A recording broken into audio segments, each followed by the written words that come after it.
Bonjour à tous, bienvenue à la Digital Change, ravi d'animer ce petit tuto avec vous. Je suis Grégoire Mahé, je suis consultant dans une société qui s'appelle A56 et j'ai demandé à Sébastien, qui est le responsable commercial de la société, de m'accompagner, tout simplement parce que le sujet du jour, c'est la data vise, ou l'art de donner du sens à vos données, et surtout ce qu'on va essayer de faire en 20 minutes, ce qui est très court, 20 minutes, c'est de recréer un tableau de bord ensemble pour vous montrer qu'aujourd'hui il existe des solutions qui vous permettent de faire de la data visualisation très simplement.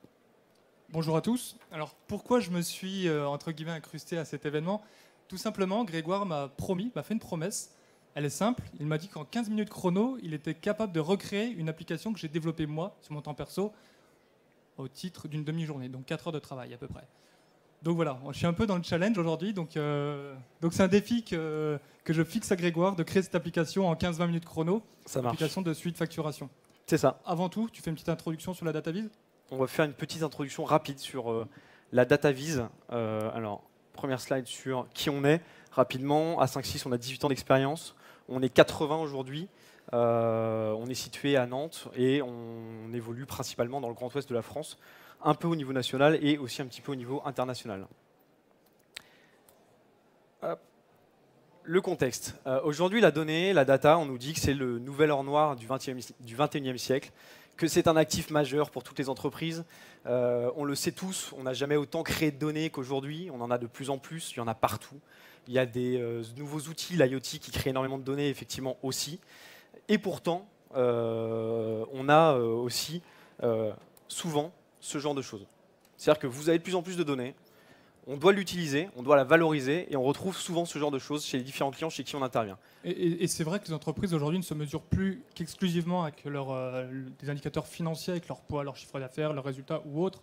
Elles se mesurent également aussi avec leur patrimoine de données. Donc forcément, aujourd'hui, le poids de la donnée en entreprise est juste essentiel, au même titre que des euros indirectement. D'accord? Fondamentalement, ça c'est quoi? C'est un fichier Excel ou un extract d'un outil décisionnel que vous pouvez utiliser, mais sur lequel vous n'avez pas la main. Les limites de ce genre de truc, c'est quoi? C'est que c'est pas automatisé. C'est-à-dire que tous les mois, toutes les semaines, tous les jours, vous allez reproduire, vous allez recréer manuellement vos outils. C'est pas sécurisé. Vous pouvez faire des erreurs dans la manière dont vous allez créer vos tableaux de bord. Et puis en plus, si ça se diffuse, vous avez une perte d'information qui est sèche. C'est pas clair. Prendre des décisions là-dessus, je sais pas comment les gens y arrivent. Et franchement, on n'y arrive vraiment pas. Et puis c'est pas partagé. C'est-à-dire que c'est chacun le fait dans son coin, mais c'est absolument pas partagé au sein de l'organisation. Tu as parlé de la sécurité. J'ai parlé de la sécurité. Alors en fait, le constat il est relativement simple. Quand on utilise des tableurs, globalement, on passe nos journées à manipuler les tableurs dans nos coins, c'est-à-dire à consolider l'information, à aller chercher à gauche, à droite. Et finalement, le temps qu'il nous reste dans notre journée pour décider est juste réduit. Il est infime. On n'est pas serein, c'est pas confortable. Où est ma donnée? Est-ce qu'elle est fiable? Est-ce qu'elle est sécurisée? Non, je ne suis pas serein avec un tableur. Par contre, quand je travaille avec une solution industrialisée, avec des solutions de data vise, quelles qu'elles soient, globalement, il en existe une multitude de solutions de data vise. Eh bien, écoutez, on passe davantage de temps à décider que de maintenir, concevoir son application. Donc on gagne en sérénité, on se ressent sur son travail et on va à l'essentiel des choses. C'est l'objectif de la data vise. Se centraliser sur son savoir-faire et sur son quotidien. Et effectivement, comme le disait Sébastien, aujourd'hui, il y a des outils qui sont simples d'utilisation, donc pour lesquels il n'y a pas besoin d'avoir fait un bac+5 en informatique pour les utiliser, mais qui sont vraiment orientés pour des utilisateurs métiers, qui sont rapides, on va essayer de le montrer juste après, en termes de déploiement, qui sont conviviaux à utiliser. Aujourd'hui, on a tous dans nos poches des smartphones avec des applications qu'on utilise dans le monde privé. Pourquoi dans le monde professionnel, on n'aura pas ce même genre d'outils finalement? Et qui sont collaboratifs, c'est-à-dire qui nous permettent de collaborer et de partager ces informations, de partager ces outils qui nous servent à prendre des décisions au sein de l'entreprise. Et la preuve par l'exemple, Grégoire n'est pas consultant technique, il n'est pas technicien de formation, il n'a pas de diplôme en ingénierie logicielle ou quoi que ce soit. C'est un consultant financier à la base. Pour lui, ce sont les chiffres et pas la technique qui parle. On est d'accord, Grégoire? On est d'accord. C'est ça? On est d'accord. Alors, hop. Bougez pas. Bon, c'est pas grave, on va se le faire comme ça. Voilà. Donc je lance mon outil qui va me permettre de créer une application très rapidement avec vous. Comme disait Sébastien tout à l'heure en introduction, c'est une application que lui s'est créée lui-même et qu'il a mis une bonne demi-journée à faire. Et là, on va le faire en 15 minutes puisque c'est à peu près le temps qui nous reste. Alors, c'est une application de suivi de la facturation. J'espère que tu n'as pas préparé un jeu de données avec les données du CRM A56. Je les ai anonymisés, t'inquiète pas. Merci. On va faire comme d'habitude. Ce que je vais faire ici pour les besoins de la démonstration, je vais uniquement me baser sur un fichier Excel. Il faut bien savoir que ces outils aujourd'hui, tous les outils qui en général de la place, permettent de se connecter à multiples sources de données. Ça peut être du fichier Excel, ça peut être des bases de données, ça peut être un ERP, un CRM, des données issues de l'open data, des données issues d'Internet. On va être capable d'aller scroller des sites Internet, par exemple, pour récupérer des prix de nos concurrents quand on est sur du grand public. On va vraiment pouvoir se connecter à un ensemble de sources de données. Et l'intérêt de tout ça, c'est qu'au sein d'une même application, on va pouvoir croiser nos données. Là, je vais charger un simple fichier Excel. Donc en gros, ta première étape, c'est de gérer l'interface avec ton système d'information. Tout à fait. C'est ça. Je prends mon extract de facture issu du CRM A56. Hop. Et ici, je vais prendre toutes les données. Je retrouve un ensemble d'informations avec des sociétés, des pays dans lesquels on intervient, le commercial de la société et puis un ensemble de lignes de facture. Je charge ça. Alors là, j'ai de la chance, ma base est plutôt propre, donc je vais pouvoir l'utiliser telle qu'elle. Et c'est à ce niveau-là que je pourrai effectivement croiser plusieurs sources d'informations. Ici, je retrouve une table, donc qui est l'équivalent de mon fichier Excel que j'ai chargé. À ce niveau-là, ce que je vais faire, je vais retrouver l'ensemble des champs qui sont présents, donc des colonnes qui sont présentes dans le fichier Excel que j'ai chargé. Et ce que je vais faire, c'est que je vais déterminer un ensemble d'informations. Par exemple, ici, j'ai une colonne de date. Ce que je vais faire, c'est juste que je vais lui préciser que c'est une date et donc qu'il doit la traiter comme telle. Hop, en précisant le format. Donc il y a toujours un petit travail de préparation de la donnée, Grégoire, c'est ça? Tout à fait, il y a toujours un petit travail de préparation. Là, par exemple, il me fait des sommes sur les années, ça n'a aucun sens. Je lui enlève ça. Code règlement, pareil. Hop. Numéro de mois, c'est pareil. Donc il y a un tout petit travail de préparation qui est plus ou moins lourd en fonction des données et de la qualité des données qu'on a en source. Mais vraiment, l'intérêt de tout ça, c'est de pouvoir avoir la main sur ce qu'on fait et sur ce qu'on charge. Donc on pourrait appliquer des règles de gestion, des règles de calcul dès cet instant? Tout à fait. On pourrait appliquer n'importe quelle règle de calcul, règle de gestion, de manière à automatiser les choses et faire en sorte que vous le faites une seule fois, mais ensuite l'application va se recharger automatiquement et va aller recharger les données qui sont dans les différentes sources que vous avez intégrées au sein de l'application. Et donc une fois que c'est fait, vous n'avez plus à le refaire tous les jours. Qu'est-ce que tu veux dans ton application en termes d'information? Alors moi j'aime bien avoir ma facturation globale. Ok, très bien. Multi-client, multi-période, multi-région, multi-commercial, multi-commerciaux d'ailleurs, globalement. Sous forme d'un KPI, vraiment le chiffre gros dans un coin à gauche. Alors, on va te faire ça, tac, et on va t'afficher voilà, ton chiffre d'affaires, ici. Très bien, et puis on va te le mettre d'une certaine couleur, je sais que tu aimes bien la couleur. Hop, voilà, en jaune. Là, tu m'as mis un jaune, la couleur aurait pu être fonction d'une notion de seuil, d'intervalle de tolérance, de tendance, ouais, d'un objectif, concrètement. Concrètement, on aurait très bien pu charger des données budgétaires ou d'objectifs et mettre en place un color coding de manière à ce que ce soit parlant très rapidement. Je vois pas de notion de période par rapport à ce chiffre d'affaires qui me paraît un peu gros pour A5.6, quoique, peut-être dans 10 ans. Tu peux m'ajouter la période? On va effectivement te mettre un filtre là-dessus avec la notion de date, voilà, et tu vas pouvoir comme ça filtrer hop, sur ta date. Et par exemple, si tu veux que l'année 2018, tu vas pouvoir le faire comme ça, hop, et tu as que ton année 2018 et automatiquement ton chiffre d'affaires est filtré. D'accord. Et l'éclatement par pays? Et ben, l'éclatement par pays, on va le faire aussi. Tac. Je te positionne ça comme ça. Ton chiffre d'affaires, et ici j'ai un axe pays sur lequel je vais pouvoir représenter le détail de tous les pays, toujours avec le même principe. Donc dans la démarche, tu sélectionnes un composant sur cette frame, sur cette partie d'écran. Ouais.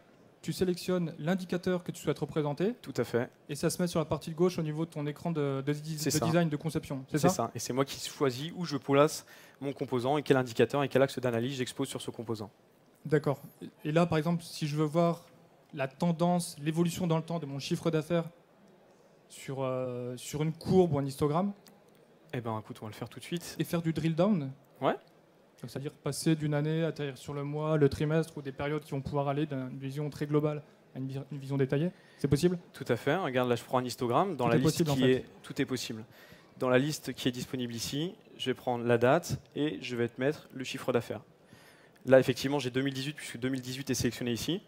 Je vais remonter un peu plus d'années. Je l'ai, hop, ici. Alors, j'ai pas pris le bon composant. Hop, je vais prendre celui-là. Voilà. Ok, c'est mieux là, oui. Donc là, j'ai les variations de mon chiffre d'affaires facturé de 2009 à 2018. C'est ça. Ok, j'ai eu un creux entre 2013, enfin vers 2013-2014. Et si tu Une veux, belle croissance si ensuite. tu veux descendre au sein d'une année, tu sélectionnes l'année, tu cliques ici. Hop. Et tu Tu vas as au niveau par du trimestre. trimestre.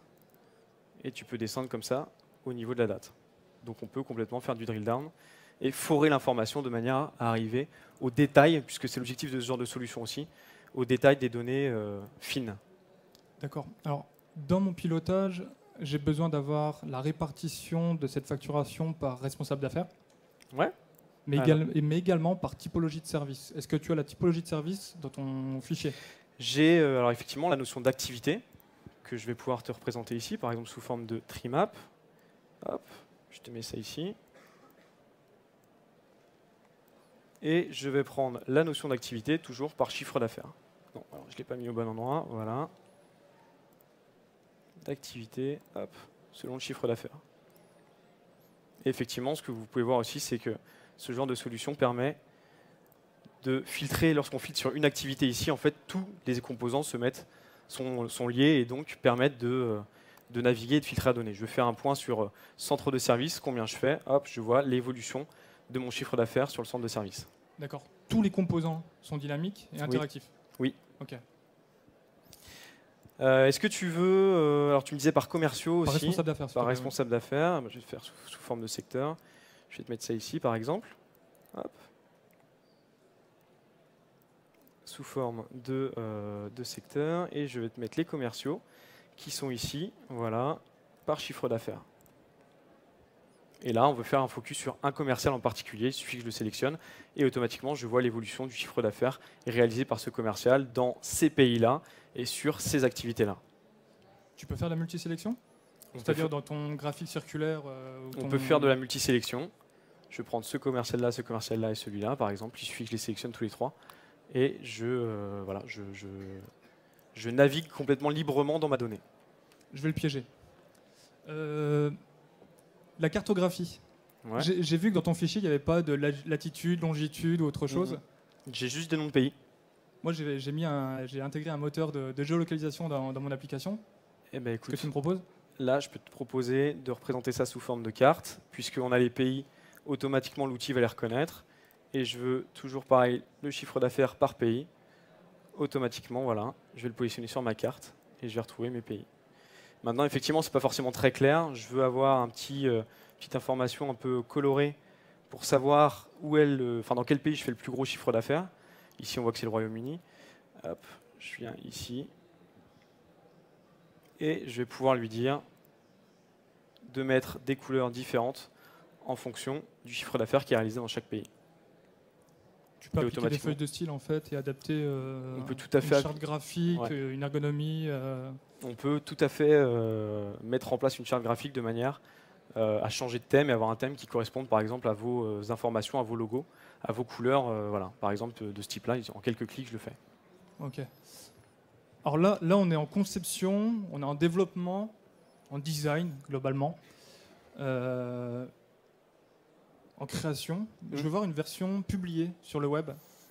Bah, en fait, ce que j'ai fait, une fois que j'ai ça, je peux tout à fait publier mon application. Donc là, je vais déjà l'enregistrer. Je vais appeler mon application Digital Change. Hop, voilà, je l'enregistre. Et je vais pouvoir la publier sur un espace de manière à la partager auprès de mes collègues, de manière à ce qu'eux aussi puissent l'utiliser. Un espace sécurisé, login, mot de passe? C'est ça, un espace sécurisé. Tac. C'est ton adresse mail intégrée dans la solution web directement paramétrée. Tout à fait. connecté à ton annuaire d'entreprise. Tout à fait, connecté à mon annuaire d'entreprise. Et donc, je suis automatiquement connecté. Voilà. Je me connecte. Sécuriser ton mot de passe, 5 lettres, pas mieux?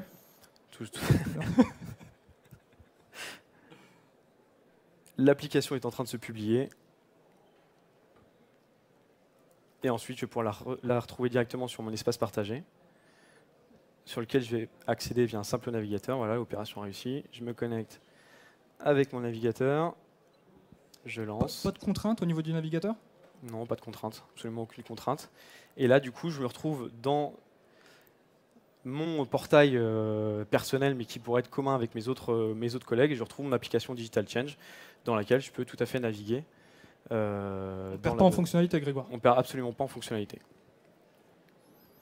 Voilà, en 10 minutes, un quart d'heure, on a créé une application assez complète, sur laquelle on n'a absolument plus rien à faire, puisque après on va paramétrer du rechargement en automatique. C'est une application qui est très visuelle, on le voit ici, et qui va pouvoir être du coup sécurisée, qui permet la collaboration, qui permet un rechargement automatique, et donc qui va vous simplifier la vie.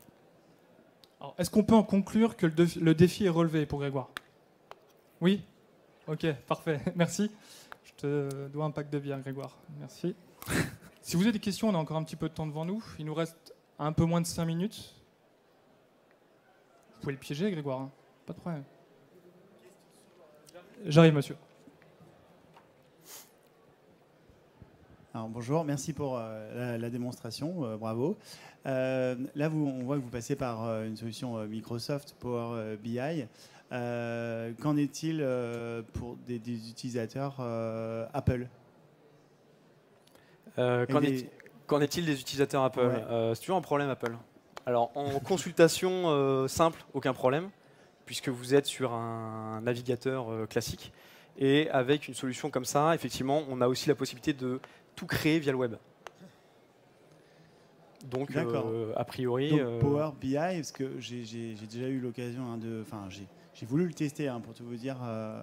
J'ai pas réussi à le faire depuis Apple. C'est pour ça que je vous pose la question aussi. Alors, c'est un outil qui évolue assez régulièrement. Et effectivement, maintenant, on a la possibilité aussi... Alors, pas toutes les fonctionnalités, mais de faire un certain nombre de choses directement depuis le web, donc depuis votre compte en mode web, donc depuis le cloud. Et donc, effectivement, on commence à pouvoir faire des choses directement dans le monde Apple. D'accord. Alors donc, pour l'instant, c'est relié vraiment à la suite Office de Microsoft. Là, tout ce que vous faites, c'est sur Excel. On ne pourrait pas l'imaginer, par exemple, avec un Google Sheet, par exemple. Si, bien sûr. En termes de sources de données, on peut taper sur n'importe quelle source de données. Au niveau source, on peut taper sur n'importe quelle source. Ouais. Par contre, après, au niveau du système d'exploitation, pour l'instant, c'est Microsoft. C'est ça. OK. Merci. Très bien. D'autres questions?